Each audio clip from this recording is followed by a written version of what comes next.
guys were here last week, or if you watched the stream, I basically talked about how to pick the right store for you, like in terms of where to host your store. Let's assume that you've already found the shop for you. We're going to be talking about how to build your store once you've decided where to host it.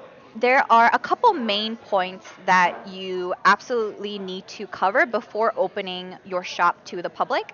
So the first one is you have to make your information and policies available. If you have like return policies or any like frequently asked questions, they should be up and available for everyone to see.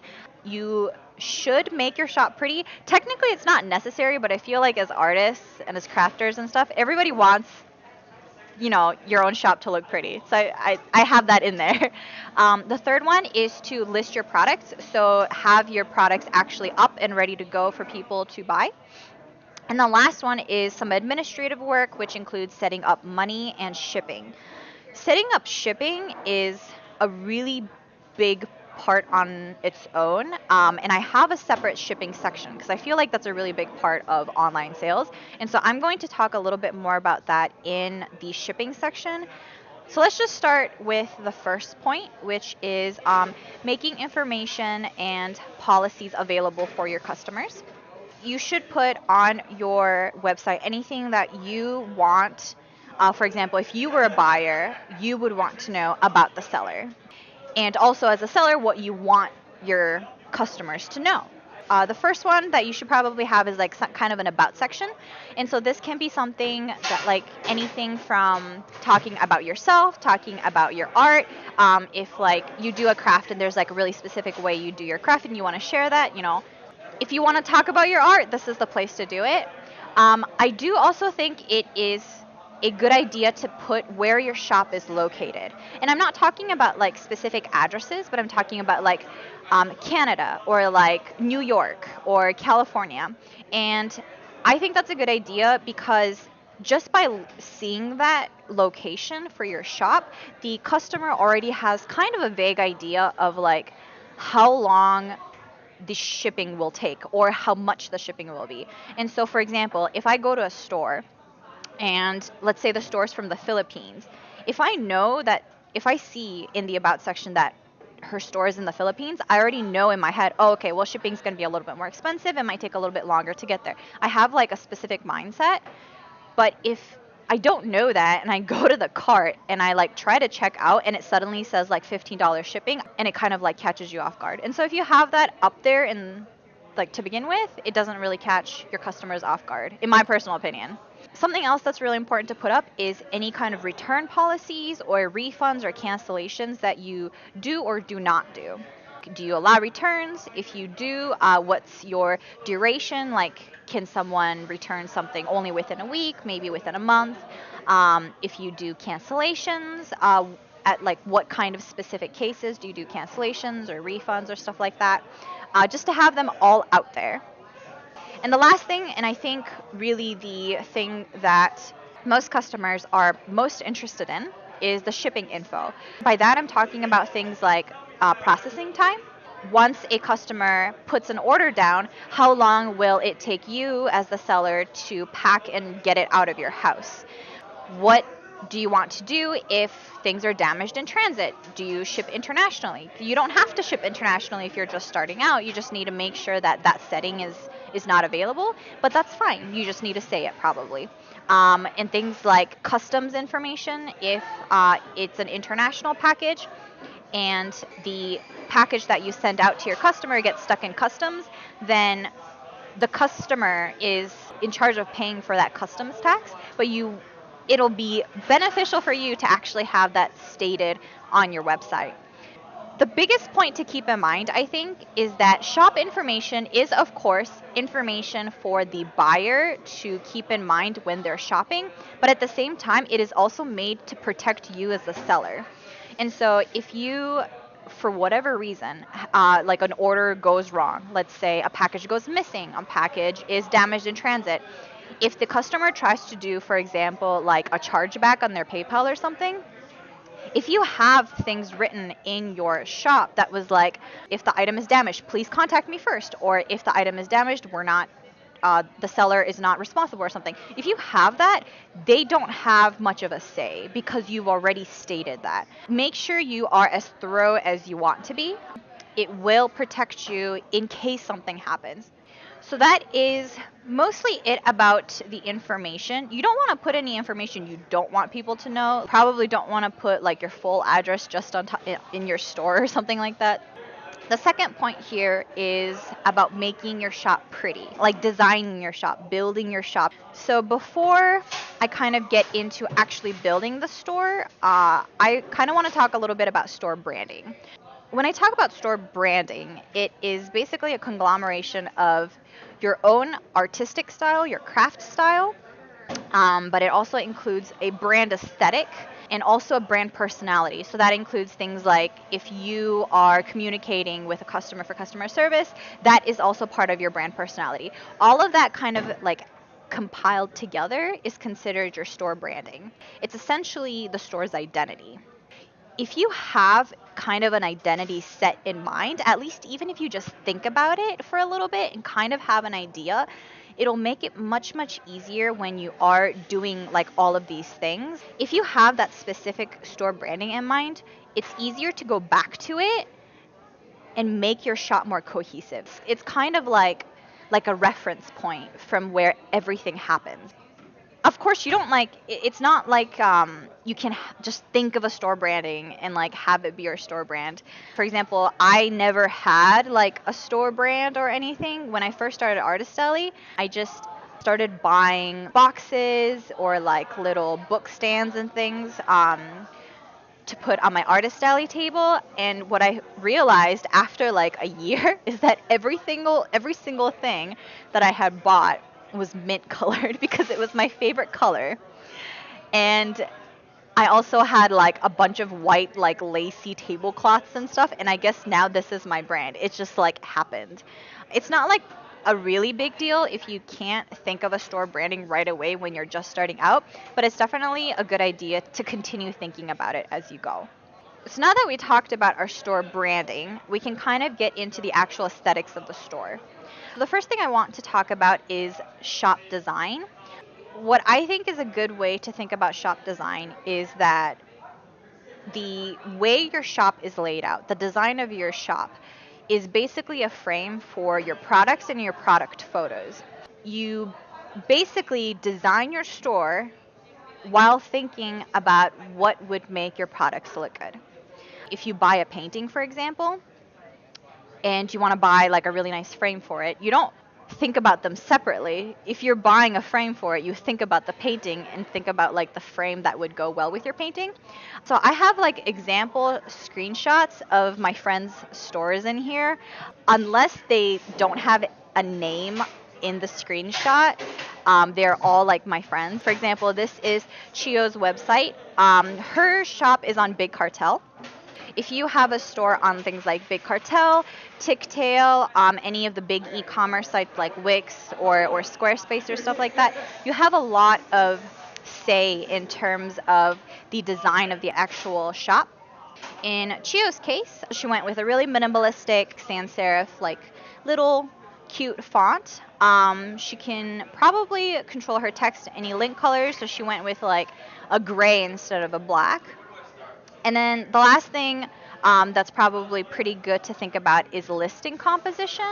And by that, I'm talking about the relative positioning of the product on your site. So for Chio, she has these like squares put in these grids.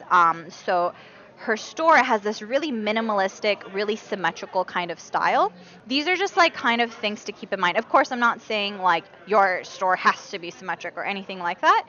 This is just stuff that you can kind of think about as you are looking at the store. Now, if you have a store on, for example, Etsy or Store Envy, Etsy especially, there's not a whole lot you can do with it. You're not going to be able to control the text size or font type. You're not going to be able to change any of like the colors, but you still do have like banners and icons and things like that. So here I have Zitalis' Etsy store.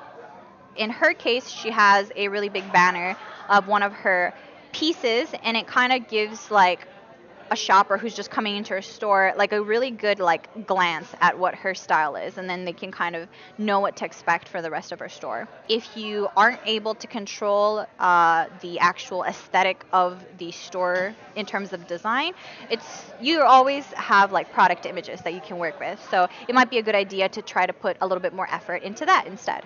And the one last thing I do want to point out is that while it is important for the shop design to enhance, I guess, your artwork and your product listings, it's also extremely important that it's easy for your customer to use. So make sure that like the user interface is like clear to understand, things are easy to find. If you have friends, have them like take a look and see if it's kind of easy to work around. Most online stores will have like basic templates. If you don't go too far beyond the templates, you probably won't ever have this issue of it being confusing, but definitely keep that in mind. Now that we talked about design, I want to talk about aesthetic. When I talk about design, I guess I'm specifically talking about relative composition of things, where you are putting certain stuff, the relative like sizes of each piece and stuff like that. Aesthetic is a little bit different. Aesthetic is basically, in my opinion, the overall kind of theme of your store. So here I have 3 different stores by 3 different artists. They all have very different aesthetic. So Cambrazine on the way left here, her shop is on, I think it's on Wix, but it has this very like pastel colors with like pop of bright, and has that kind of a cute pastel-y, poppy kind of a feel. Cambrazine's banner is like hand-drawn cursive in her name, and her listings for like 2 for 20 or 5 for 20 or 5 for 40, those are all also handwritten, and it like really matches that aesthetic. And so that's kind of what I'm talking about when you're talking about store branding, to kind of have that reference point that you can go back to. So that is Cambrazine's store. Iron Pinky in the middle. He is primarily a print artist, and specifically all of his prints are very detailed. It's like got a lot of stuff going on in the picture. So he's actually opted for a really, really minimalistic style, where all he has is his name at the top in like big, bold cursive letters in black and white. And he makes it work because it's kind of this contrast between high detail versus simplistic banners and design and stuff like that. And so technically he doesn't have a specific theme in terms of like the way that like Cambrazine does, but this is still technically an aesthetic. So the last one on the right here is Riri's, and so she has this really dark background, but these cute like pastel-y kind of pops of bright mascots on it. So for those of you who don't know, Riri's style is very cute. She's got a lot of mascot, a lot of like kind of like cute and funny kind of artworks. And so her logo above that like part that says Ririmon, they're also cute little mascots that have these bright pops of color. She's kind of set these like bright colors as her aesthetic, and if you look at her product images and her listings, it also like always goes back to that idea of this kind of bright cute pop of color. One thing I haven't mentioned yet is that if you actually look at the shop design for all of these, they're actually all very similar. So they all have a menu on the left side, and they have 3 products horizontally and then goes down, and you can like scroll through it. And so at the very, very base, all 3 of these websites have the same type of shop design, but they're all extremely different because they have very different store aesthetics. And so I just kind of wanted to point that out, that like you can basically do whatever you want in terms of a shop aesthetic. You just need to make it consistent, and you just need to make it work with your own art. I also forgot to mention Iron Pinky's website is on Store Envy. So that's like the basic Store Envy format, but he still like makes it work. I think Riri is on like a big e-commerce site, but I'm not too sure on that. Yeah, you can do anything that you want in terms of aesthetic, just be consistent and make sure it works with your art. The third thing on the list here is listing your products. In order to have a shop, you have to have products on the shop. And so this section will be talking about product images and product details and things like that. So here I have an example from Spicy Tuna Store. I think is also on Wix. I just wanted to kind of break down the analysis of a store product page. And so it's made up of things like the product images, product information, which she has at the bottom here.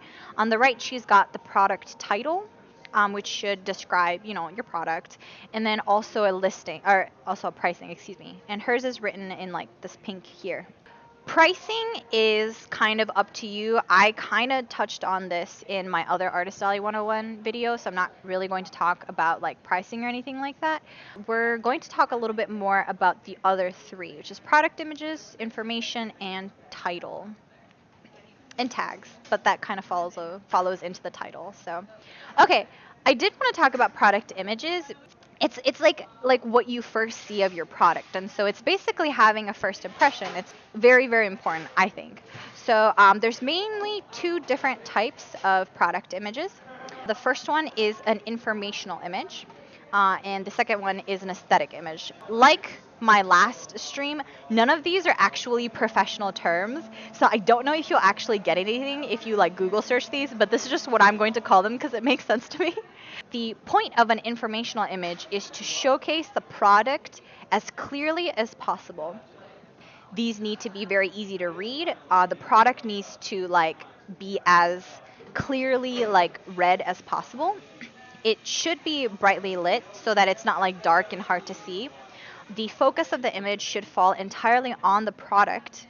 In my opinion, informational images are absolutely necessary. Aesthetic images are kind of an optional thing. I highly recommend having aesthetic images, but it's not necessary. Whereas having an informational image is absolutely necessary because you need to give all the information you can about the product that you're selling to your customer so that your customer knows exactly what they're getting. An aesthetic image, instead, is not necessarily showcasing the artwork or the product or the craft on its own. You're basically selling an aesthetic around the product. It's not just the product that you're showcasing. It's like an idea or a specific lifestyle.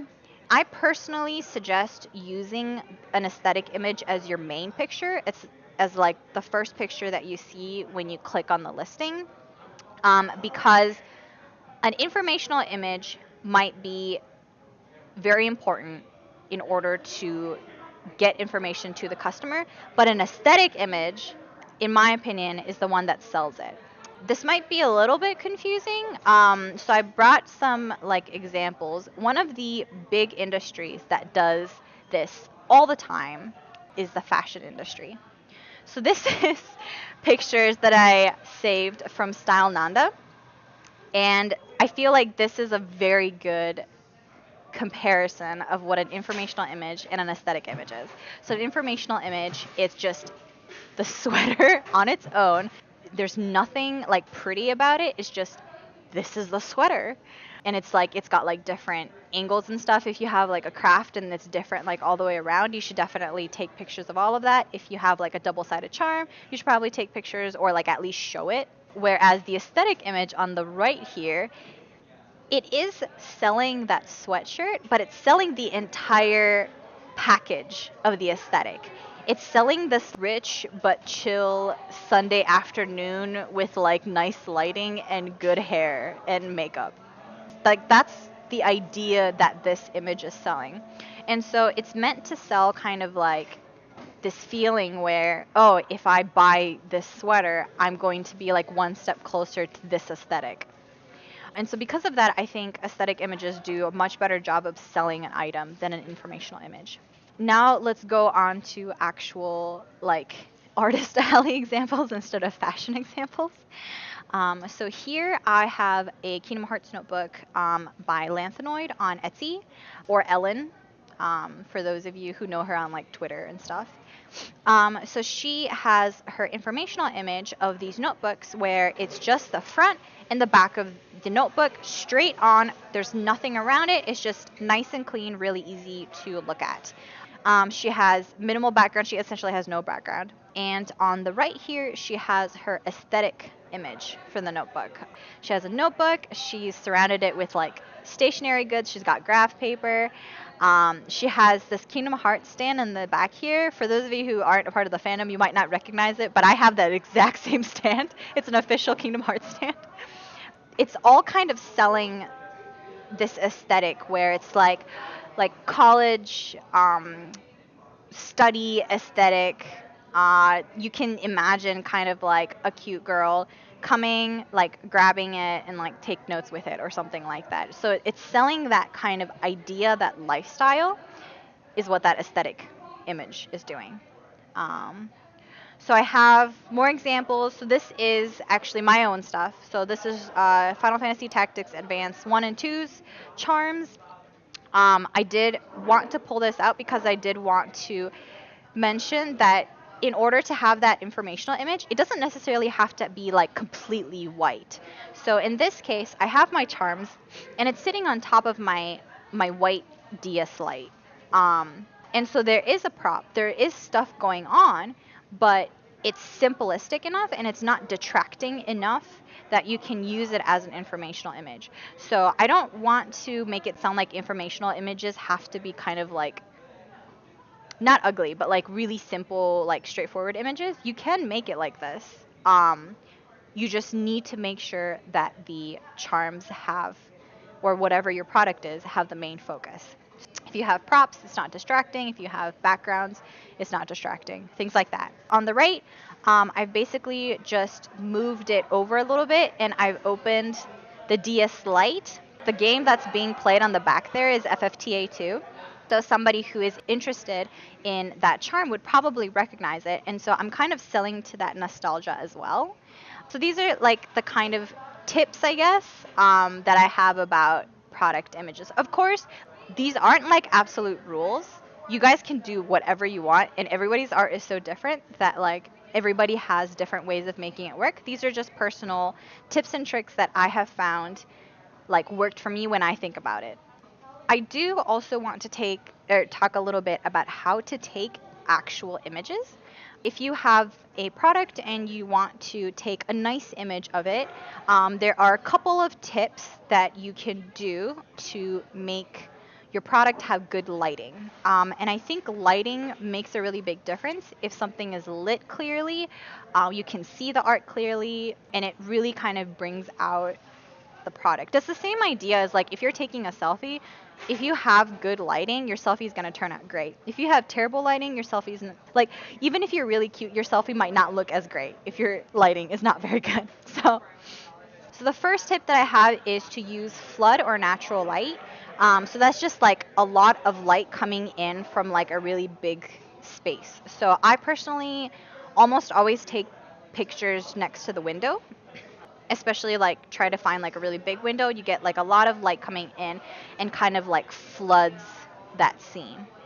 The second thing is that if you don't have access to a flood light or natural light, if for example you're taking pictures at night after work or something like that, if you use like a little lamp, because it has to be closer to your product to actually light your product, it creates really harsh shadows. And that can lead to, I guess, kind of like weird dark spots in your image and in your product and stuff like that. And so in order to minimize it, you can actually put bright white sheets of paper opposite of the light. And so what that does is that it will, whatever light comes in, like towards that white sheet of paper, it'll bounce it back and it'll basically help to reduce some of that harsh light. And finally, if you want to make it or if you want to buy it, you can always try a light box. For those of you who don't know what a light box is, it's basically like this bright white box. If you shine light in it from specific directions, because the entire box is white, all the light bounces inside it and it basically creates this kind of flood light. They're pretty easy to make if you Google them, but you can also buy them if you don't really have time. Or you can just use the other two tips like me. The last thing I do want to talk about is mock-up images. If for whatever reason you can't showcase your product, like maybe it's a pre-order so you don't have the item yet, you can make mock-up images, and that will basically be a little bit more informative to customers who may want to buy your product. So on the left here, I have a keychain from Lanthanoid. So in her case, she took the art and basically drew a mock-up around it. This is really intense. She did a really good job on this mock-up. I usually don't see it that intensely, but this is like the kind of stuff that you can do. And in the middle, I have a mock-up, a photoshopped mock-up of an ink sign that I was selling. This one is unlike Ellen's, where she had drawn hers. I had taken a photo that was free to use. It was a stock image. If you are using a stock image, make sure they're free to use, or if they require credit, to make sure you credit that. I basically photoshopped my art onto it in the way that the book that I had ordered will turn out to be like. So it's just a really good way to provide a little bit more info to customers. I feel like as artists, we have a lot of visual imagination, and if you say like, "Oh, I'm selling a Zine with this art," most of us kind of know exactly what in general what it's going to look like. Not everybody's like that. There's a lot of people who are not visually inclined, and they might need to actually see something before they like register what it really looks like. And so these mock-ups are a really good way to kind of clarify that so there's no issues there.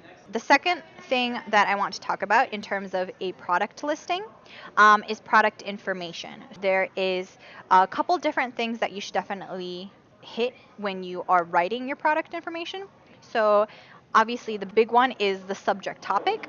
So in this case, this is a keychain of Riku from Kingdom Hearts, specifically Dream Drop Distance. But basically, you need to make sure that you tell the customer exactly what it is. If you have any specific details, for example, this keychain is double-sided, it's clear, that blue part in the background is see-through, and it also comes with the little star accessory that you see in the picture. So those are all things that the customer can see, but you should definitely state it all out. Product size is a really big one. You don't want someone to think they're receiving something that's like 5 inches, but it's actually 2 inches or something like that.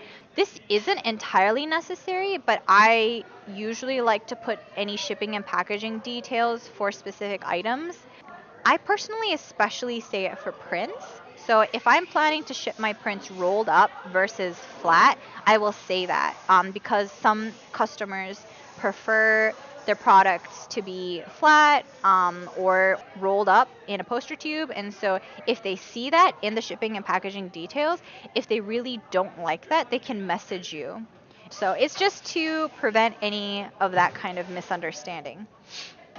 If you are selling a pre-order, you should definitely have pre-order information. So a good one is an expected time. It doesn't have to be exact date. You can even be like mid-August or something like that. Some kind of expected date of shipment should definitely be on there. A lot of people will do like extras for pre-orders. They'll be like, oh, if you pre-order this, you get like a free button or a free sticker or something like that. That should definitely be all on there as well. And the last thing that I think is really important to put in your product information is any kind of disclaimer. For example, a really big one, especially with prints, is that colors may vary. When somebody's looking at a computer screen, the color profile is so completely different from when it's in ink that it's always going to be a little bit different. And so you just want to make sure that you let them know that it's not going to look exactly as it is on the computer screen.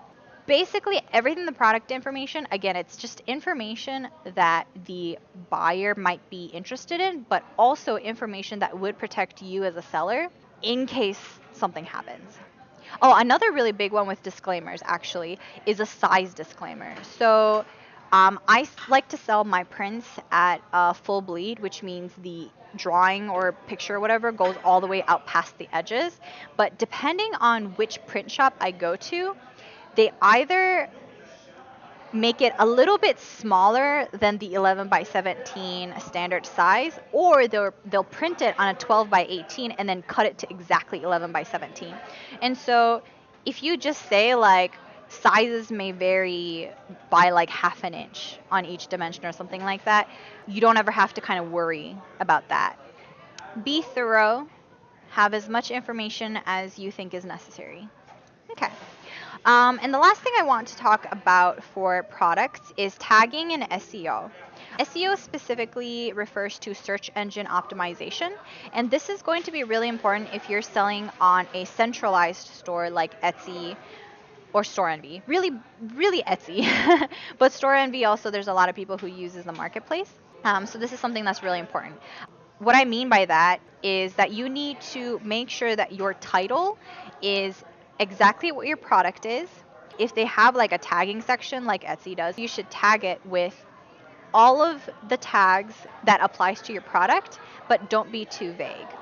For example, if you had a My Hero Academia charm, then you want to say exactly what the character is, what it is, if it's a keychain, is it a cushion, like is it a poster? Nobody knows if you don't put it on the title. If you have any really specific fandom lingo, you can also have that in there. So for example, if you have Sora and Riku next to each other, in the fandom, you call that Soriku. And so you can tag your thing as Soriku because the people in your fandom, who are probably the people who are interested the most in buying your stuff, is going to look for Soriku. And so you should make sure you have those tags in there as well. Also, I think for Etsy, I'm not sure as much about Store Envy, the most important tags go in the front. So things like the actual title, the anime or series or game or whatever you have should be in there. The specific character should be in there in the very, very front of the tags. And I want to talk a little bit about why it's not good to be too general. If you have, for example, Kingdom Hearts, if you have a Kingdom Hearts keychain, don't say video game keychain. If people are looking for something on Etsy, they don't usually look for like video game keychain, especially considering how many video games there are now, how many animes there are now. It is so vague that not a lot of people will use that search term. There's probably still people do, but people are probably looking for very specific items. So like an Ida bag is a really popular thing. Like everybody has Idas now.